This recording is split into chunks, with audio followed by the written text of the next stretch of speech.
Hi అండి. నమస్తే. Welcome back to ఈతరం రుచులు. ఈరోజు మనం దసరా నవరాత్రుల్లో అమ్మవారికి నైవేద్యంగా నివేదించే కదంబంని ఎలా చేయాలో చూద్దామండి. ఎంతో ఆరోగ్యకరమైన ఈ కదంబంని సాంప్రదాయ పద్ధతిలో ఎలా తయారు చేయాలో చూద్దామండి. ఈ కదంబానికి ముందుగా మనం కదంబం మసాలాని రెడీ చేసుకోవాలి అండి. దానికి ముందుగా స్టవ్ వెలిగించి పాన్లోకి ఒక స్పూన్ శనగపప్పు, చిన్న ఇంగువ ముక్క, ఒక అర స్పూన్ మెంతులు,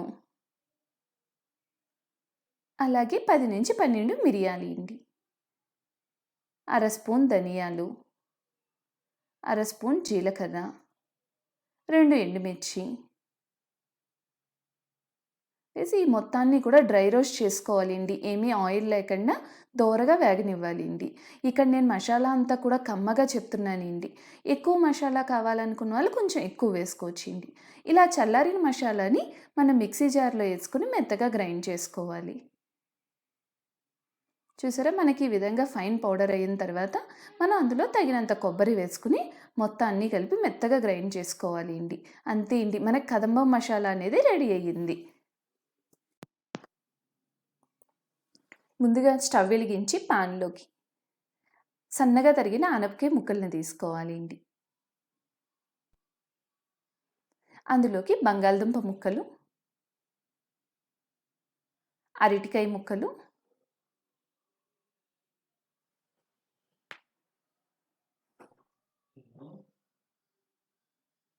పచ్చి బఠానీ, దోసకాయ ముక్కలండి. ఇవి కీరా దోసకాయ కాదండి, పుల్లటి దోసకాయ ముక్కలు, చిలకడదుంప ముక్కలు, వంకాయ ముక్కలు, తీపి గుమ్మడికాయ ముక్కలు,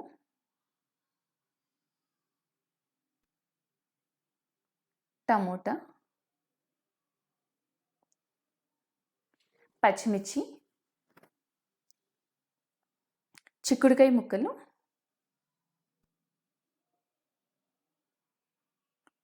ములక్కాడ, తగినంత ఉప్పు, చిటికెడ పసుపు, తగినంత కారం. కారాన్ని మన టేస్ట్కి తగ్గట్టుగా అడ్జస్ట్ చేసుకోవాలి అండి. ముందుగా మనం పెద్ద నిమ్మకాయ సైజ్ అంత చింతపండు తీసుకుని రసం తీసుకుని ఉంచుకోవాలి అండి. అలా తీసుకున్న రసాన్ని ఈ కూరగాయ ముక్కల్లో వేసి 2 విజిల్స్ వచ్చేదాకా మెత్తగా ఉడికించుకోవాలి అండి. ఇది ఉడికేలోపు ఒక చిన్న గ్లాస్ కందిపప్పుకి 2 గ్లాసులు నీళ్లు పోసి ఇలా మెత్తగా ఉడికించి పక్కన పెట్టుకోవాలి అండి.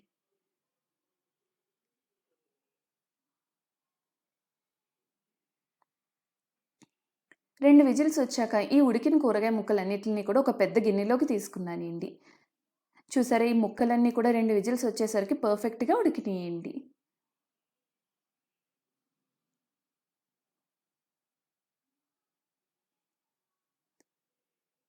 అందులోకి తగినంత బెల్లం. ఈ బెల్లం వేయడం వల్ల మనకి టేస్ట్లన్నీ కరెక్ట్గా బ్యాలెన్స్ అవుతాయండి. కొంచెం కొత్తిమీర వేసి కలుపుతూ ఉడకనివ్వాలి.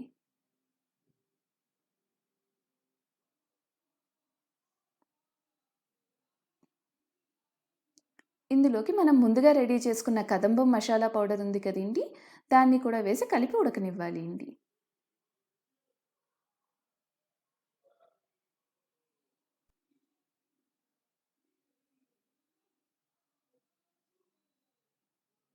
మనకి ఇలా ఒక 5 మినిట్స్ ఉడికిన తర్వాత మనం ముందుగా కందిపప్పును ఉడకబెట్టి పెట్టుకున్నాం కదండి, దాన్ని కూడా వేసి ఉడకనివ్వాలి అండి.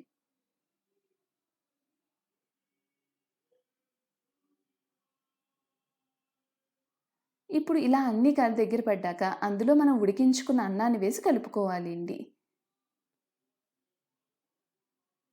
మనకి అన్నం ఎంత సరిపోతుందో అంత చూసుకోవాలి అండి. చూసారా, ఇలా మొత్తం అన్నీ దగ్గర పడిపోయిన తర్వాత అందులోకి కొంచెం కొత్తిమీర వేసి కలుపుకోవాలి అండి. ఇప్పుడు దానికి చివరిగా తాలింపు పెట్టుకోవాలి. పాన్లోకి కొంచెం ఆయిల్ తీసుకుని మినప్పప్పు, ఎండుమిర్చి, కొంచెం ఆవాలు, జీలకర్ర, కరివేపాకు వేసి తాలింపు మొత్తాన్ని దోరగా వేగనివ్వాలి అండి. ఇలా వేగిన తాలింపుని మనం కదంబంలో వేసి కలుపుకోవాలి అండి. అంతే అండి. ఎంతో ఆరోగ్యకరమైన, ఎంతో రుచికరమైన కదంబం అనేది రెడీ అయ్యింది అండి. ఈ కదంబం అనేది మన దగ్గరున్న ఏ కూరగాయలతో అయినా చేసుకోవచ్చు అండి. కానీ ఒక్క ఉల్లిపాయ, వెల్లుల్లిపాయ అనేది లేకుండా మనం దేవుడికి నైవేద్యంగా నివేదిస్తున్నాం కాబట్టి ఉల్లిపాయ, వెల్లుల్లిపాయ అనేది వేయకుండా చేసుకోవాలి అండి. మీకు తెలియడం కోసం నేను అన్ని రకాల కూరగాయలని వేసి చేశానండి. ఈ నవరాత్రుల్లో అమ్మవారికి కదంబాన్ని నైవేద్యంగా నివేదించి ఎలా వచ్చిందో మాకు కామెంట్ సెక్షన్లో చెప్పండి. ఈ వీడియో కనుక మీకు నచ్చితే please like, share and subscribe ఈ తరం రుచులు. Thank you for watching.